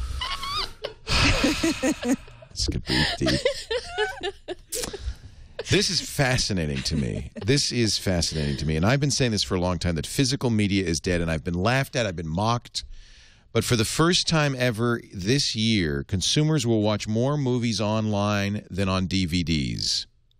For the first time ever. Well, thank goodness. Isn't it time that that's the way that these stats are going? Yes. I agree. I know that there are a lot of Blu-ray fans out there where it's like that's still your best option. When I say this, and watch, because the chat room's going to go crazy saying, hey, these are streaming is crap looking. If you want Blu-ray, you can still get Blu-ray. Sure. Nobody's saying you can't get Blu-ray, but more and more people are going to watch. Well, Mad Men's tonight, right? So I bought the season pass on iTunes because I just convenient, $35. Well, you don't get to watch till midnight then. Right. Well, that's the disadvantage. You got to wait a day. But then and then I own it. Yeah. But you did that, right? You and MG bought it on iTunes because you're not cord cutters at home, but you just thought it would be better that way. We are cord cutters. Oh, you are? You don't have? We don't have cable. So you have to do it. This is our only option unless we were to, pirate something. Are you going to watch it on TV tonight? TV. Yeah. Which we would never do, obviously. They're laughing at me. She's doing it tonight. Like I had to clarify. MG, if you're watching. We are going to pirate Game of Thrones, though. We've decided. We're being very public about it. We've been forced by HBO. That's such a lie. Are you oatmealing? No, I'm serious. No, really? Have you seen the oatmeal? I'm You've not read waiting the a oatmeal? year. I'm not waiting a year. The first season is out. Season 1's out. But you're saying you're not going to wait HBO until for season Game 2 of is out in a year. The first season came to iTunes a year later. I see. Which we bought the season pass. We devoured the whole season in like 3 nights, and we need more. She can't subscribe to HBO because you don't have cable. Right. Yeah. This is HBO why Go I'm in is the same useless. why situation. do we not do a la carte at this point? It's still after Because years HBO and years and the of They're cable tied network. into the cable It's network. their right to do that. Okay, I hate to be arguing on this It's the side. same reason that like current TV couldn't put the same stuff on the website as they could on their cable channels, and there's this whole cable company and That's true. producers. That's true. We had that problem at Tech TV. They said you can only put 10 minutes of any show online because we want people to watch it on our cable. We want people to pay for cable. If you put it online, nobody would have cable. Yeah, And so you think HBO has these deals with the cable companies? They've got to protect their MSO relationships. probably. And you got to make people watch it on our cable because otherwise they'll cut the cord. It's not, and cord cutting isn't to the point yet where we can make the power of the cable companies obsolete. Right. So it's. But isn't that still their tied right to into do it? I mean, it's still. I mean, if they're a company, they can do whatever they want. You're kind of breaking the law so that because you're just. This is that oatmeal thing. You just want it now. Right. I'm half kidding. Obviously, no one's forcing me to do anything. Right. It's just that the system does not work within the reason. Right. So in my opinion. Who was it coined the term oatmeal? I was Gina Trapani coined the term oatmealing, or maybe she didn't coin it, but she brought it to light. And the idea from this oatmeal cartoon is you steal it, but you make an internal pledge that as soon as it's available to buy, I will buy it. So that way you're getting it when you want it, but they're still getting the revenue. Would you do that? Absolutely. I would even pay a premium. Right. Well, I know you would pay a premium now. To get it but next year, to own it in high quality. Knowing you've already downloaded it on BitTorrent. Absolutely. You will. Absolutely. Yeah. This is not about saving a few bucks. This is about wanting to experience a show I really like. Well, and there is merit to that because you'll be talking about it. Everybody will be talking about it. Yeah. I mean, a year later, it's kind of over. It's done. You want to talk about it while it's happening. Yeah, so we had cable. I bought HBO so I could watch Game of Thrones. That's what they want you to do. I know. And now I'm actually really happy I did because we watch so There's much great on stuff. HBO Go. I love HBO. Oh my gosh, we use it constantly. Yeah. If I had cable, I'd probably watch it. You don't have it either. I don't have it. I'm real mad. I mean, I watched the entirety of The Wire. Isn't that a great show? Yeah, we've been watching What a Life's great Too show. Short and all these really Life bad is too comedy short shows. if you watch all that crap. It goes that fast. All the Ricky Gervais stuff. You're going to be my age, and you're going to look back and say, "I wish I'd watched less TV." I don't have time to watch TV anymore. Yeah, really. The number I could of have movies. done so much more with my life. The number of being a movies. host and starting starting a business. Just think what I could have done. Just think of all the things I could have done. The number of movies rented or bought online from outlets like Netflix and iTunes will grow 135% this year. 3.4 billion movies. This is according to IHS Screen Digest. People will spend less. And this might be a big deal because they were spending $11 billion on DVDs and Blu-rays. They'll only spend $1.7 billion on digital movies. It's cheaper, right? But you're only renting it.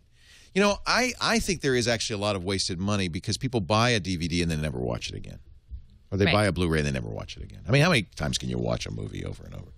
You're also paying for all the I'm not a packaging rewatcher. and the- I think for most people, it's like a collector's thing. It's more like I have it. Yeah, it's a not that hoarder's. because you're It's a going to hoarder's use thing. it. But that's why I love digital so much. I mean, I love the look of books in a bookcase type thing. Well, that's but it different. takes up room and they're heavy when you I move do like and there's books. all that stuff. But it's the same idea. I mean, physical media, you got to put somewhere. And then you got to try to make it look kind of nice if you've got a lot of it. And that's just something less of that is great.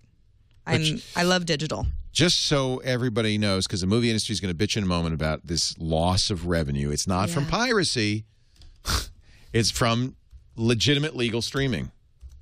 We played this last week. It was so great. Rob Reed's video of his TED Talk about copyright math. Did you see that? You got to watch it. No, I didn't see that. So funny. I'll check that out. He talks about the numbers the movie industry promulgates and the music industry promulgates about the cost of piracy. They actually claim that it costs more jobs than there are in the music and movie industry. How can you lose more jobs than exist? That's fuzzy math. Yeah. It's well worth watching. Rob Reed. We got him for triangulation in do we? in a month. Yeah. Because he has a book. One of the reasons he did this speech, he's writing a new novel. He's the guy who started Rhapsody and then Listen.com. Also, Morgan Webb's husband. Married to Morgan Webb, which, as he says, it makes him the luckiest man on earth. Isn't that sweet? I would like to be married to Morgan Webb. She's lovely. She's the lovely Morgan Webb. She is. She's great. We love her. But he's writing a novel about aliens who get sued for piracy.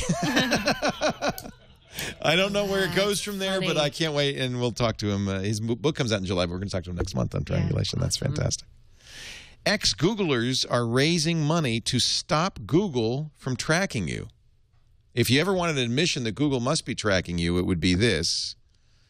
Google engineers... Of course they're tracking you. Like, what? Oh. I thought that was disputed. No? Okay. No. I guess you're right. Obviously, they're tracking you. But when you say tracking, it implies like they're following you around, like there's a human who's paying attention. It's just some automated stuff. Yeah. There's nobody from Google. Cue the strange Google person in the background. There's nobody from Google following you around. There's nobody at Google who knows what Veronica Belmont's been doing. Why did you use me as the example? Well, I don't know. It's just maybe you'd be interested in this startup. Google engineer Brian Kenish created Facebook Disconnect a couple of years ago. It's a Chrome extension that disables traffic. Extension. You use it? I have used it. I don't use it now, but I've tested it out before. It has 200,000 users, 50,000 in the first 2 weeks. So he said, He left his job at Google, and another Google engineer joined him, and they are now going to create disconnects for Google as well as Facebook. I think And Dig the and website is LinkedIn disconnect.me. Is that right? Yeah. Is that the website? I think so. Because that's the site where it gives you links to all the things that you can, right? We'll click through on the disconnect link in the up at the top. What does that mean when you say click through? I mean, click there. Click that? Yeah.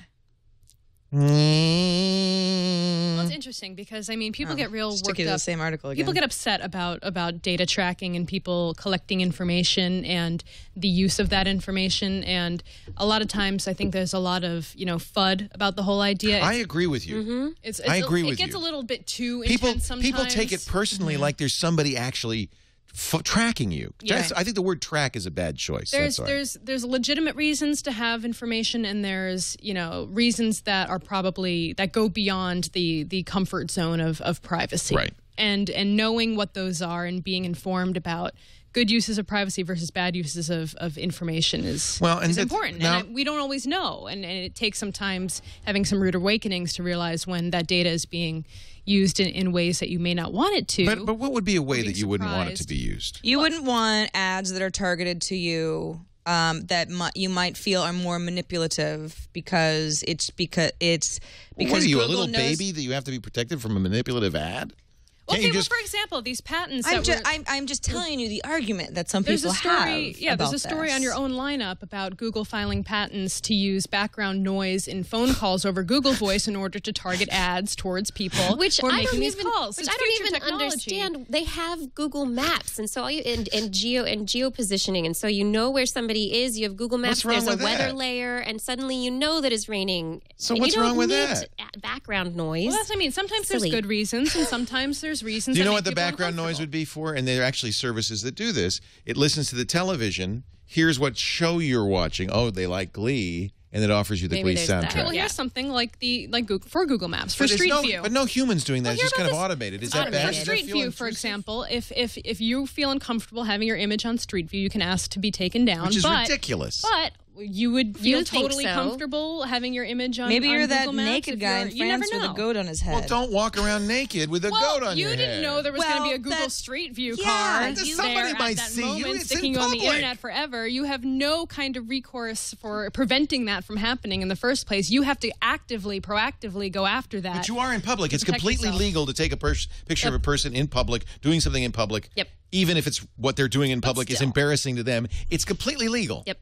I mean, Leo, your stance Public is a spaces. very common one where it's like, hey, listen, you're online. Nothing's sacred But what if you're anymore. behind a fence? There is no And privacy. they get What's you- really the problem here? And I think No, I in do your own agree there's yard. privacy. services like Or now they're doing Disconnect interior spaces. and what they're trying to provide as a service to Here's my people problem. is, hey, listen, Google does all of these things because they make money on advertising and they need to track you and have privacy agreements within all of their properties to figure out how to target you better. Got it. I mean, they're a for-profit company, and that's fine. But I, as a user, should have the option. I agree.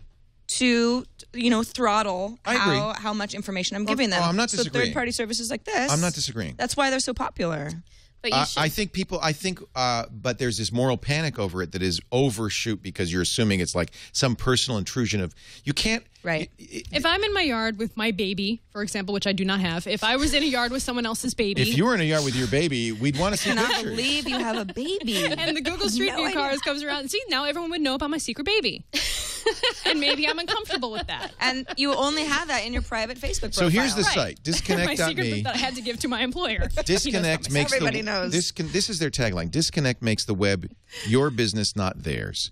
So really that's underscoring what's going on here, which is you're using a free site like Google, and they're trying to monetize your attention. It's their business. And it's saying, no, you should be able to use a free site like Google without them making any money on you. And that's my only issue is, well, then you shouldn't use Google because that's how they pay That's for how their they're making their servers. money. And they have the right, I think they should have the right to not intrude on your privacy, but to, for instance, give you relevant ads. They think that makes more money. There's no evidence that does, by the way. In fact, the evidence seems to be the contrary, that targeted ads don't work. However, I would, if I'm a Glee fan, I'm going to prefer a Glee ad to an ad for Sons of Anarchy. Right. So what's wrong with that? It's not like a human is observing, Veronica has a secret baby. Well, I just get annoyed when I'm searching for stuff for research for like Texilla or something on Amazon looking for prices of products, and then for months afterwards I get Right. Amazon like emails being like, you were searching for Right. You don't like shut you don't up. like All this spam. crazy Leave me crap. You don't like alone. spam mail. That's Right. spam. So that's spam. You don't That's like spam. I still agree. using your personal preferences in order to target marketing towards you. But if you just instead you got ads on Facebook from now on that showed stuff that was related to stuff you were searching, would that be bothersome? You're going to see ads anyway, by the way. It's distracting, certainly. So these are creeps ads me that out are every targeted. time I changing see your it, natural frankly. behavior Okay, by so- But this pushing isn't- you in a See, direction. creeps you out is the problem because it isn't. That is anthropomorphized, and I don't want to get in this conversation. Yeah. It's a tough one for me. There's But I this just ad for an Android phone where the guy's like, this comes back to babies again. I swear to God, you did this. you to are me. really your biological I did it. clock. No, I did have it. cats. It's fine. But I That's how I feel too. But there was this ad where the guy's taking pictures of his child, his new baby, with his Android phone. He's like, oh, and I lost my phone, and all my pictures are gone. Oh, but wait, no, Google saved them all those precious moments. I'm like, no, that's creepy, actually. Google's been saving all the That is pictures of kinda your creepy. baby and You're putting right. them on That the ad- internet, that and you ad is didn't a even know commercial. until later. And I think that's the real issue is that we feel like Google doesn't understand privacy. And It's maybe weird how they they're- don't. the And maybe they perception- don't. I find it very interesting how the perception of Google is changing Yeah, over time. no kidding. In a relatively short period of And time. that ad is a good example because they put that ad on because they thought that was a good thing. Yeah. What they didn't understand is that people might think that was creepy. Like, oh, so all the pictures I'm taking Right. are being uploaded automatically and I Yeah. don't even know? Of my baby. But I use Android. I have an Android phone, and it is part of if you take a picture through Google Plus, then it automatically loads it. But your Android phone doesn't necessarily automatically load everything up to Right. Google. That's how that was the perception from this commercial. Yeah, it for doesn't sure. happen. But you can turn it on. and you can turn it on. which I have done. You can turn that on. You can turn it. You can choose not to turn it on. And by the way, your as well. Apple phone has the same feature. Yeah, it's a actually a choice feature to I you. love. Yeah, but it's a choice. It's not something that just happens behind the scenes. And when did I get to an nefarious age where I just think purposes? technology is creepy? Apparently, I've hit that wall where I'm like, I It's don't not an understand. age thing. This is weird. It's not an age thing. There are plenty of people your age who think that, Says and there are the plenty of woman who people plays my age video who do games all the not. time. Yeah. I actually have no problem personally with Google tracking me. Like, go ahead and track me. It's fine.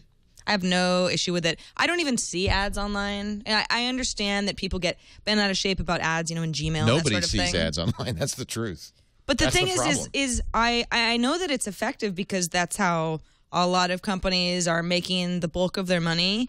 But I cannot tell you the last time I clicked on a banner ad, Well, a text link, anything. I just don't see it. This The is most I've done is John's. sponsored links, I think, on the top of Google results. By the way, I Sometimes turned- I don't click on those, If they're but the because best, I'm I like, will. ooh, that's the grayed out sponsory stuff. Go past. There are past those kinds of ads, the AdWords type stuff, and then there are other uses of this information that are really interesting, where they can use your past behavior. So that if you actually do go to a website and want to purchase something based on your past behavior, they can funnel you to particular web pages that are better suited to choices that you will make. And so by using your past purchasing behavior, your past browsing behavior, they might know that you like like Ford cars or whatever, or particular kind of car, particular kind of music or whatever. Is that And creepy? Is it creepy? I think it's it's- helping you shop more easily in A a little really, bit. really But big But are you also environment. losing choice? Are you also losing like the serendipitous finding of something you may not otherwise have found? For somebody who sometimes agonizes over what kind of milk to buy for like way too long, sometimes having fewer choices is nice. I'm not saying Somebody that in the- that's that I'm pro anti-choice. Somebody in the but- chat room, Rookie Jet in the chat room says, Pro-choice.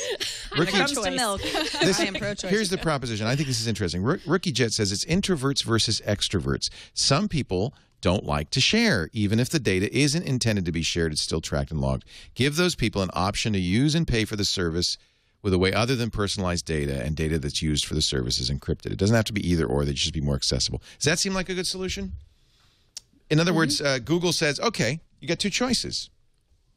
We'll track you. We'll give you targeted ads, or you give us 5 cents a search, or whatever it is, $1 a month. No, That's not I don't gonna- like that idea. You can pay for No, it. See, you want it free. I want it every. I want You it, want it free. I want it my way. I don't You even want know it what my no way tracking. is. You want it free, and I think that's you're pretty much It's what we're- universal.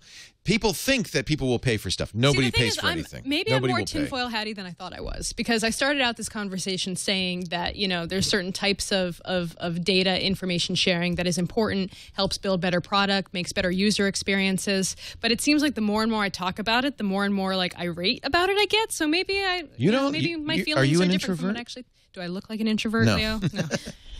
That's a great Do I act TED like an Talk, introvert? by I the think way. you're a little bit of an introvert. TWiT actually. hosts You think are so? not introverts. The Power I mean, of Introverts is a great watch some TED of our Talk. shows. Oh yeah, yeah. No, I love introverts. Oh, God amazing. bless the introvert. I am an introvert. I'm an introvert too. I am too. And Wait, I you would think never guess it. Yes, you're not an introvert. No, you're I'm very kidding? shy. My husband's giving me the thumbs Any down. He's hats like, you no. own in there? Your crazy accents—that's extrovert I stuff. am not an extrovert. I'm sorry. I'm an You introvert.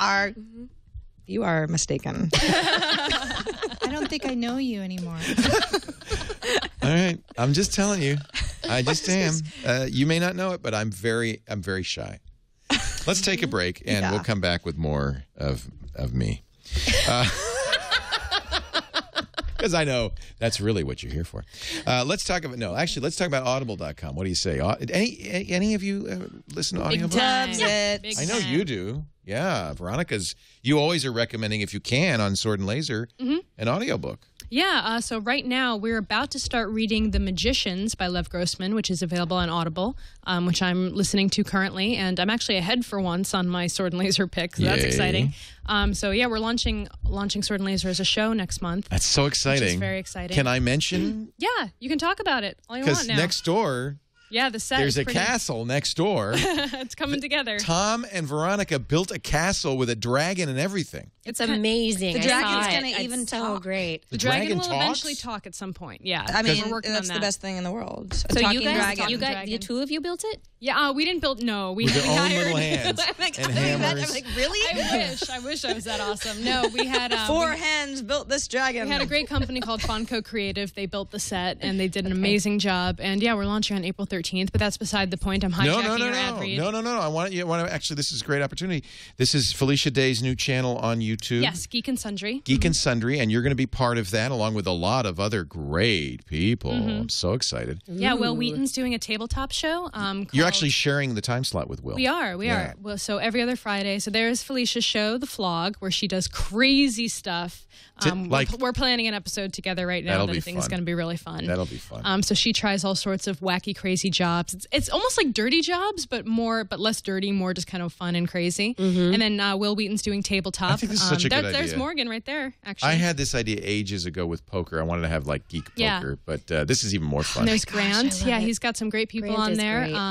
All tabletop games, and it's hysterical. There's Freddie W from YouTube. Written by a Kid is a show where kids come up with ideas for movies, and then they get real directors to make the movies. Oh, that's so good.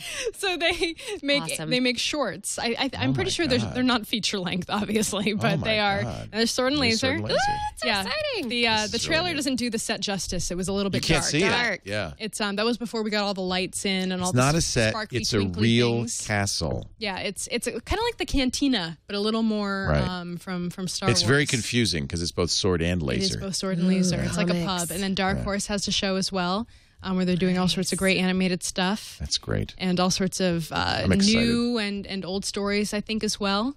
And and then Learning Town is Paul and Storm's show. So this they're doing promo a musical. is so stupid. They didn't have anything to do, so they just didn't stood have there. time. Yeah, We'll have a show. They're coming out later. And then season 5 of The Guild will be on there as well. And they're turning all the old seasons into movies. So they'll be uninterrupted, with all new commentary and cool stuff. So fun. Yeah, outtakes. And they've been editing that for Nathan a long time. Fillion. There's your buddy. Spend some of that Google money. That's what I like. So we're doing... So now you really have to start watching targeted ads. I hate to tell you, Veronica. Yeah. Wait, why?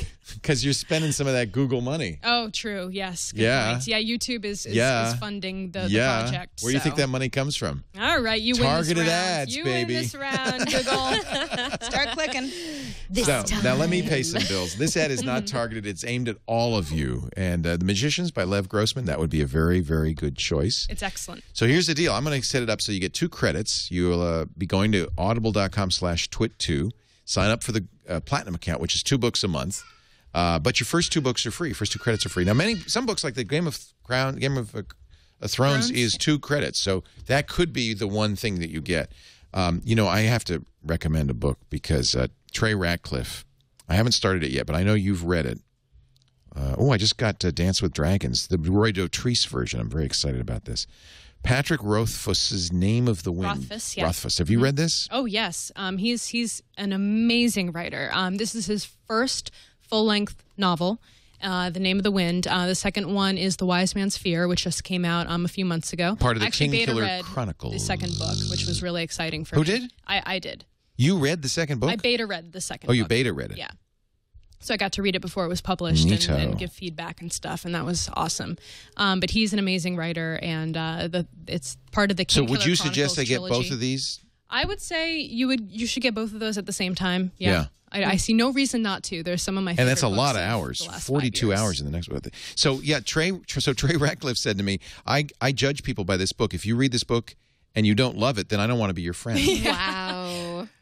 Writes you off. He writes you off. So this is my next book, and I feel like there's some pressure. And you're going to have to love it. There's some pressure here. That I better like this book. So anyway, I just downloaded. Anyway, here's the deal: you get 2 credits, 2 books.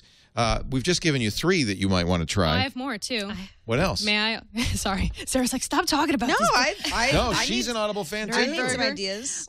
So Ian Tregillis has a series called the Milkweed Chronicles, and it starts with the Bitter Seeds was the first book, and he just came out on Audible, specifically The Coldest War, which the Audible version came out. The hardcover book is not coming out until this summer. What? So you can actually listen to The Coldest War before you could the read book it. actually Wow, that's even cool. comes out.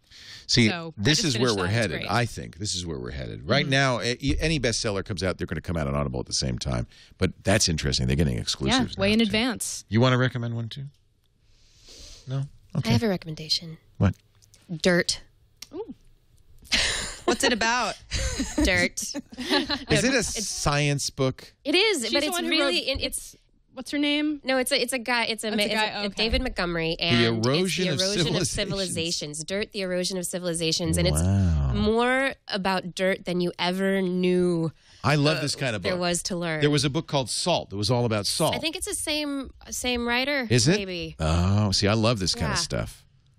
That is Yeah. great. It's kind of obsessive detail about dirt. Yes, really interesting about our farming practices, what happens to the topsoil, where it Love that. goes, and how it affects civilizations. Really awesome. interesting. Dirt.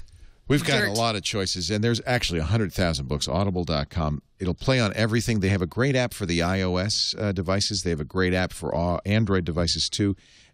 Your whole library is always available to you, which I really love. So I've hundreds of books. I've been a member since 2000. So I've got hundreds of books in my library, and I can read any one of them anytime. And I say read because I know I'm not physically reading pages, but it's just like reading. You're hearing every word. In fact, it's better because you're hearing the performance. It comes to life. Highly recommended. Audible.com/twit2. And if we haven't got you going yet, You have a funny story about Audible, really quick. A friend of mine who doesn't know that we work with Audible at TWiT, I saw him recently, and I said, how you doing? What's new? Type of a thing. And he's like, oh my gosh, I am listening to Game of Thrones on Audible. You're going to love it. It's the best. He could not, and I sort of had to stop him and say, yeah, I'm familiar with Audible. Yeah. I know how it works. That's great, though. But he he could not get over how much fun he was having, because he has a long commute, as do I, listening to this book. He loves the guy's voice. He loves Roy everything about Dotrice, it. amazing. He was just kind of over the moon about how much fun he was having. I'm with him. I'm just looking back. This is my first Audible book was February 7th, 2000, 12 years wow. ago. I've been on there. And you know what it was? The Holy best of wow. science fiction and fantasy. It was a short story compilation. That's great. And then P.G. Woodhouse and John Grisham, E.L. Doctorow. Ooh, looks Yeah. like some good writers in that. But see, I can listen to any of these now again. And that's what's so cool. 571 books in my library. I wish I had them on the wall because I do like how books look. But you know what? Having them on your iPod's almost better. Audible.com/twit2. I saw that story you were looking at. Which one? It was a good one. Which story? My first was 08. Really? Yeah, See, you're a noob. I'm a newbie. Interesting. Path is growing faster in Asia than the West. Very interesting. You would think, because they're a bunch of introverts, that they wouldn't be interested in Path. The whole Path story is really fascinating to me, because Path launched over a year ago. And for anybody who's not familiar with Path, it started out as a 50-friend maximum social network. So Now it's it's designed 150. to be. Now it's 150. Still not big. They have made some concessions based on user feedback, but it took them about a year to launch version 2 of Path, which took off like a rocket. Yeah. I mean, I always try out new products because it's part of my job and I like doing stuff like that, but I didn't like Path until version 2 neither. came out. Nope. I had no incentive to use it, and now I have to remember to use Instagram. I mean, honestly, that's how much I like Path. I'm in there all day. Will Leo, it you are change? too. Yeah, I am too. I love Path. I live vicariously through Sarah. Sarah's Come on, out. give me- Sarah's out. Give me my iPad so I can show them. the nightlife. I can't. No, well, now see, well, this was interesting because She's getting I know. pizza I at live 2 in a.m. I live in an interesting city. I like to sample. Do I have permission to show? Yeah, go for it. See, this is an interesting thing because what you forget is that Path is not like other social networks that you are sharing it with a limited number of people. Right. And I forget that this stuff isn't public. Yeah. I mean, you can send posts to Twitter or Facebook. In fact, I usually do. That sort of Almost thing. always. I have to remember to use it more. I'm bad about using it. I've like noticed it. that you and Ryan don't use Path that I much. noticed that you changed your cover to pie. I did, and I call it path bait. When you change your cover, people see that in their feed, and then they go to your profile. So I count how many people I went there. I wanted to see what it was. into visiting, and it's the Path pie bait. picture. Good stuff. But it interests me. I wonder, because I know there are a lot of other people who also like Path. What is going on in Asia where it's taking off like wildfire? I think the penetration of smartphones, Japan is an example where more people have computerized smartphones than they have computers in their apartments, and that this makes sense. They're more evolved in terms of keeping in touch with one another using the phone. Yeah. So Path makes, I think, a lot of sense. I don't know. That's my speculation. I think also, especially China, growing at a crazy clip as far as people being, getting phones and downloading these services, and the fact that it's available. It's just a huge, crazy growing sector. Yep. Do you want to talk about the robot jellyfish? I love this story. I don't know this story. I reported on this story for TWiT this week and played the video as my science meditation for the week on Dr. Kiki's Science Hour. I love this jellyfish. So they made a hydrogen fuel powered jellyfish because it turns out this is actually a pretty good way to motivate. Yeah, well the way that it works is sustainable as well, so that they wouldn't need. It's powered by oxygen, basically hydrogen, oxygen, and it's like a fuel cell. It's like a fuel cell, and it the platinum on the surface it is maintained. So as long as that platinum is not degraded in any way, there is a consistent fuel source. That's the catalyst. To catalyze the reaction, and the energy that's released, heat gets released, and it's the heat that actually propels it. So it's it's using metamaterials, and so jellyfish have a band of muscle that they use to squeeze their cone, and that pushes water out of the cone that allows them to move. And in this case, they're using a metamaterial that changes shape when it heats up. Wow! And then when the heat goes away, it goes back to its original shape. And so the design is actually really smart because it could last for however long. Years. Just years. It could keep going in the environment forever. Do you think it's that there's some magic in the design, that it just makes sense that in fact, we see this all the time, copy natural designs in our designs because they actually turn out to work the best. Except for bipedalism. That doesn't work so good. Walking is not a natural thing. Walking's all right. It's hard to make walking robots. It's hard to make walking robots because of the energy source. The actual, we're getting the walking. I mean, robots with 4 legs, it's hard to get those to be coordinated. Why don't we just put wheels on them? Right, wheels are much easier. Roller skates. Roller skates. Rollerblades. Or little undulating. Well, walking is efficient. Robots. Is walking efficient? That's what Guy Smiley says. Walking is pretty efficient. It's actually pretty. It's a controlled fall, isn't it? It's a controlled fall. We don't have to control it with our brain. It's a repetitive process that takes place in the spinal column. So as long as you're not you can walk along and you're thinking about doing stuff on your phone. Therein lies the problem. And you can just keep walking out into traffic, and that's why Google Maps has that warning now. What? Does Google Maps warn you when you're walking into traffic? No, for the pedestrian. Oh, see, that'd be cool if it said, "Hey, look around because you're in a street right now." That would be good. Hey, that's look up. Blinking light comes up.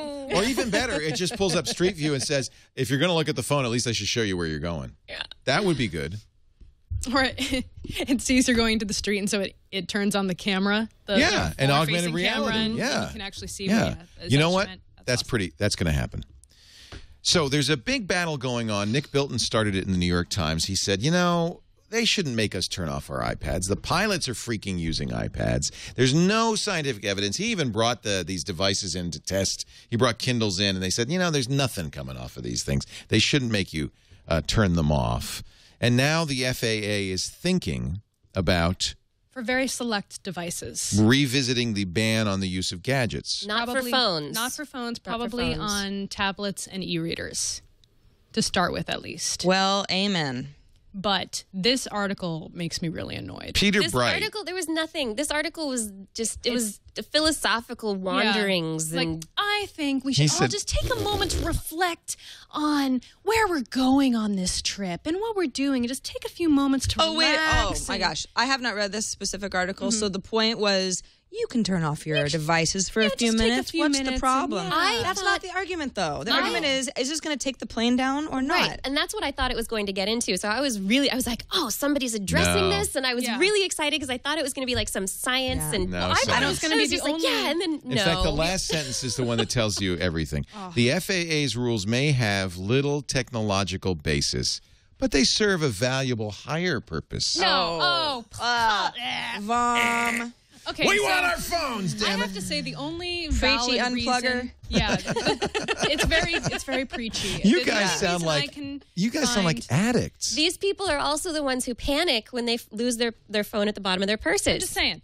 But the only thing that I can see that makes sense for turning off devices during landing and takeoff is that you should be paying attention to what the flight attendants are saying. Right. You should be listening to the safety instructions. You should be hearing in case there's any. I was taking off on a flight last week coming back from WonderCon, and they aborted the flight as we were about to take off and slammed on the brakes. And I was glad that I was, I had paying my attention. full faculties paying attention to what was going on around me at that moment, because there was a small amount of danger if I hadn't listened, hadn't paid attention enough to put my seatbelt on, hadn't done the instructions that they gave me. And imagine I was if too the busy airlines reading my just iPad. changed the message a little bit to say, listen, you gotta have both eyes on us. You gotta be listening. You gotta turn off all those electronic devices because this is serious stuff. If the plane goes down, you're gonna need to know what's a flotation device in here. But the why pretend not just technological issues that they've stuck to for so long is just we're Nobody not buying believes it at this point anymore. Yeah.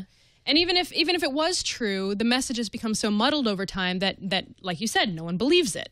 So I think Flight we need attendants better don't even communication. believe it They half the don't. time. It's such baloney. I think I'm totally behind Nick on this one, that we need some reform in this area and we need more information and we need more testing. I know it's difficult to test because you have to test each device on an empty aircraft by itself. Right. And that is a lot of money. That's a lot of fuel costs. Yeah. That's a lot of people time. That's a lot of using airplanes that need to be used elsewhere. Doesn't it cost more in the end if you have, planes that are crashing and people dying? That would be bad. That would be more. That would be worse. Yes. That's my attitude.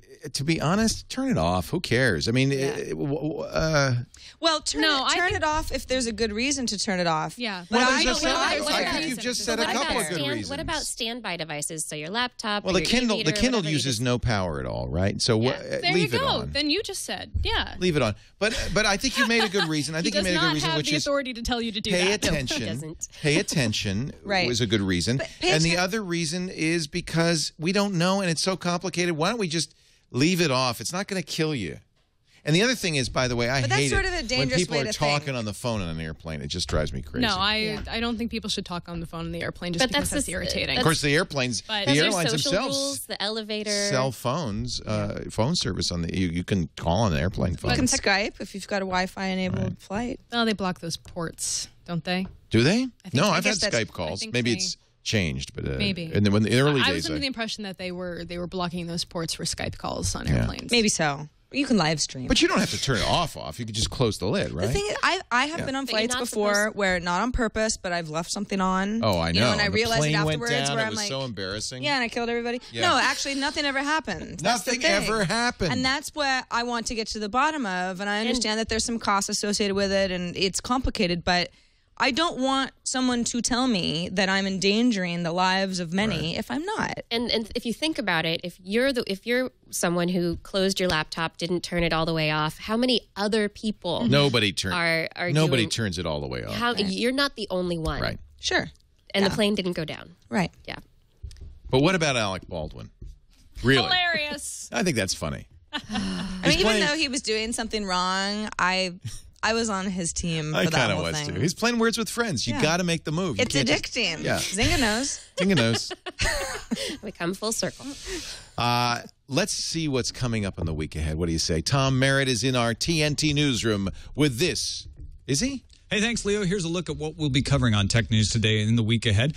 Monday, March 26th, kicks off Microsoft Dev Connections in Las Vegas. We might get a little Windows 8 news out of that. March 27th is Y Combinator Demo Day right down the peninsula, Mountain View, California. March 28th, the Nokia Lumia is coming to China.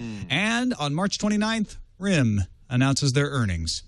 All that and more coming up in the following week. Back to you, Leo. Thank you, Tom. Tom Merritt, Sarah Lane, Ayaz Akhtar. Every single day, your daily dose of tech news, which we stole from Buzz Out Loud. TNT, 3 p.m. Pacific, 6 p.m. Eastern on twit.tv. We killed Buzz Out Loud. Yeah. Well, but actually the last it. Buzz Out Loud was on the 5th, so it's not next week. It's the week Okay, after. 2 weeks from now. Okay, but Veronica, Tom, and Molly, and Jason will all be like the old crew. I got to fire Jason one last time. The last time ever. Nice. That will be On cool. Buzz Out Loud. That will Make it a big one. Really, It'll really be cool. spectacular. Actually, now I feel like I need to do something like way over the top. You can demand his Facebook password and find something really, really scary in there. We like this. That sounds good. Go HR manager on him. That sounds good. Dr. Kiki will be back on Thursday with the Dr. Kiki Science Hour and This Week in Science. Yes, I will.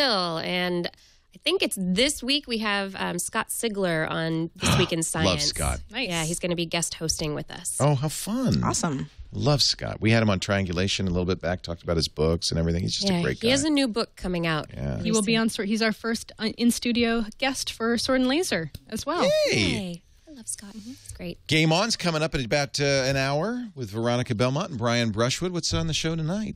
What is on the show tonight? Well, we have we're talking with Anthony Carboni about Ninja Gaiden 3. We have a wonderful prop designer, Bill Doran, here to show off his video game props. Bill's going to be here? Oh, good. Yes, he's going to be here. Wait. He's amazing, and we have a really funny little skit with Brian and a special guest that I'm very excited to show about Angry Birds. Nice. Can't wait. I like it already. You'll also catch Veronica, of course, on Techzilla every week. Every week, Techzilla with a K.com. And my buddy Patrick Norton, Sarah Lane, not only hosts TNT, but we do iPad Today every Thursday on the TWiT network. And the social hour on Mondays. Oh, I forgot. Yeah, you and Amber MacArthur do That's the social right. hour. You know, I was thinking today, hey, that's the only show that's all women.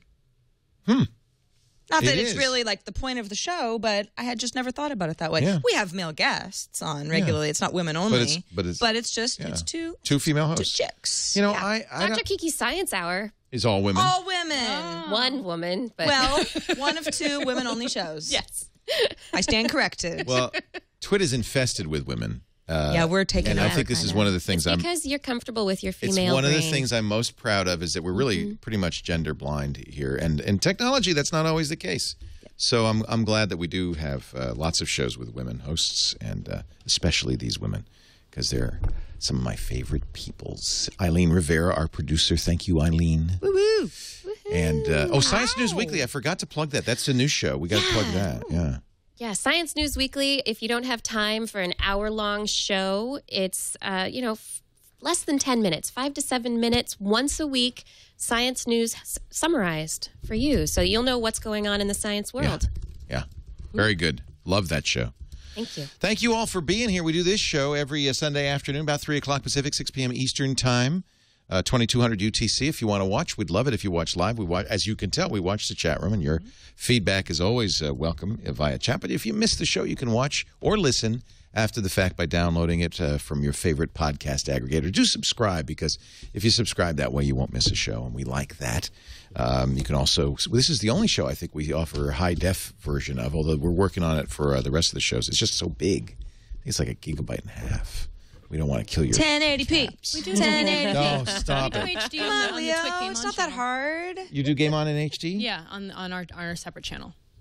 Oh, on the YouTube channel. Yeah, on the YouTube channel. Oh, I think we do depending on the that. editor, our shows can be uploaded to YouTube in the highest I think we give you definition. that choice. Yeah. But the downloads are where it's such a big deal, and that's we're trying to Let YouTube deal with that.